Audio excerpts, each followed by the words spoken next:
So lads, today we're going to be talking a little bit about the new WNBA CBA proposal, and I don't think this is a bad one. Look, I don't think they're going to accept it, but it's getting closer to something they will accept. I think we're getting closer and closer and closer to something they will accept. And if you guys are excited, it's looking like there's going to be a season subscribe. We are trying to hit 57.3k, as we haven't been at 57.3k since October.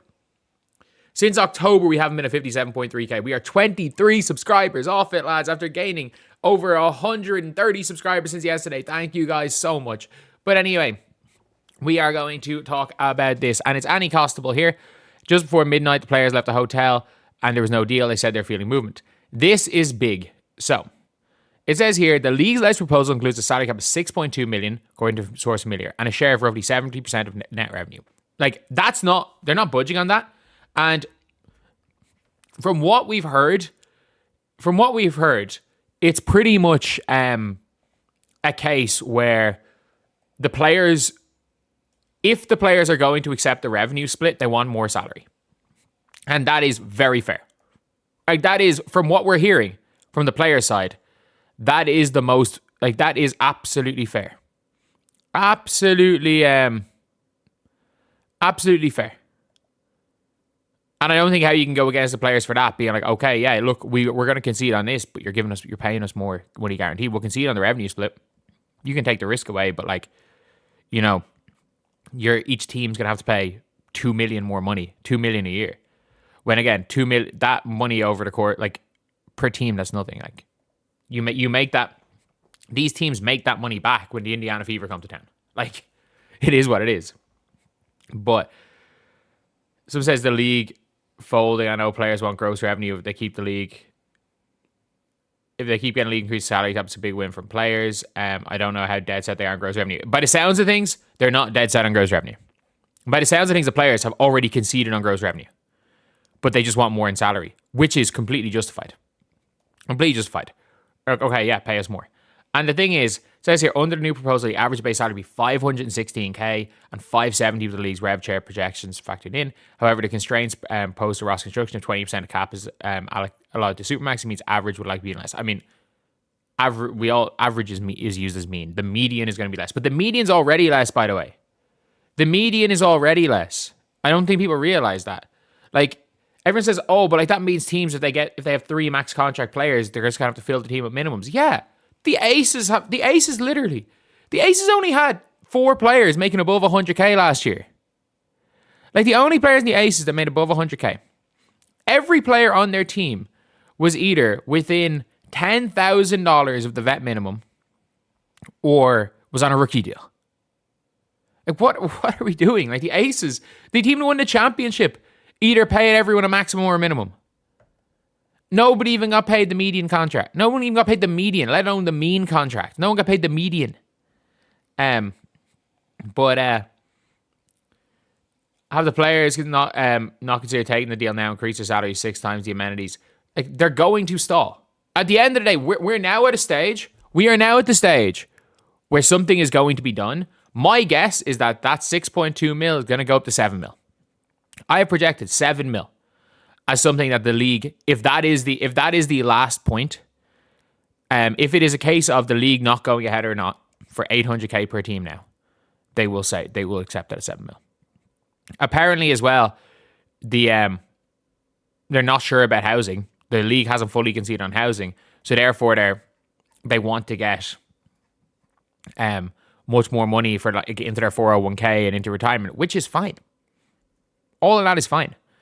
So at the end of the day, it is a all-around positive. It seems to be a positive situation, and the March the 10th deadline was a soft deadline. It was a date that got these meetings going. If there's a shake hand agreement by Friday, which is tomorrow, by the 13th of March. Oh wow, Friday! I was about to say Friday the 13th of March.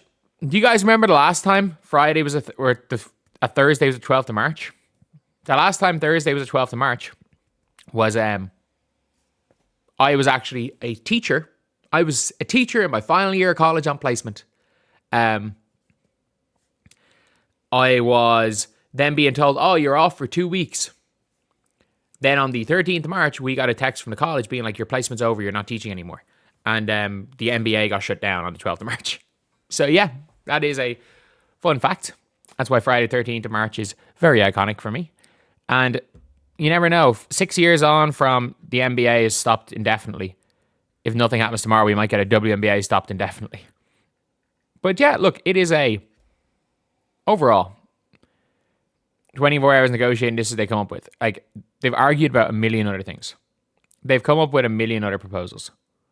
At the end of the day, someone said, agree on 20% gross. They won't give them 15% gross, by the way.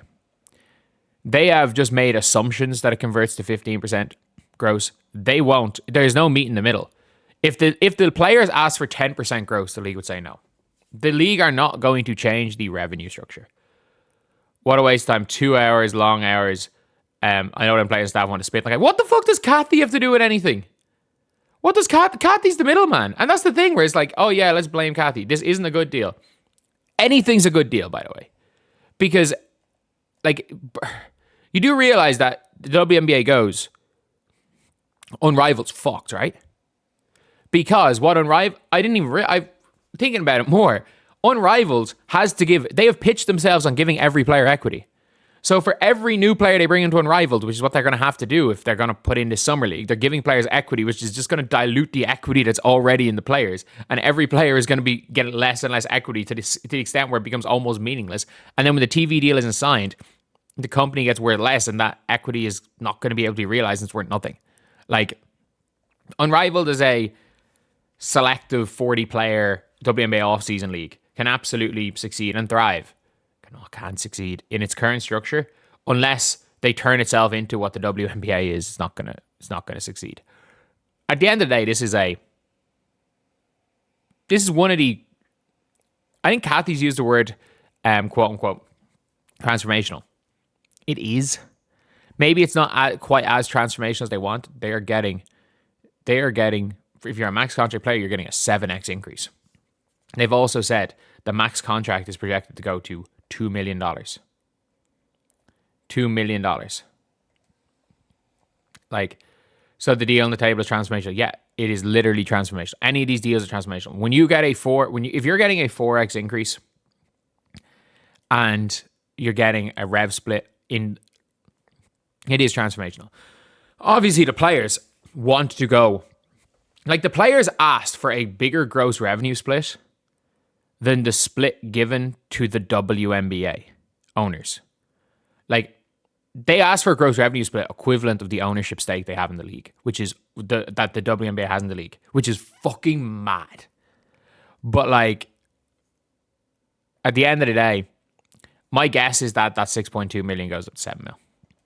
Maybe more than 7 mil. And that is what they're now fighting for. It's like, what price? And Kathy also talked about having to, talk to her investors.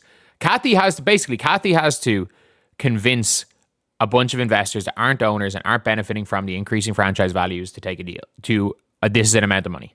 She has to convince them that, which is hard to do. Anyway, see you guys.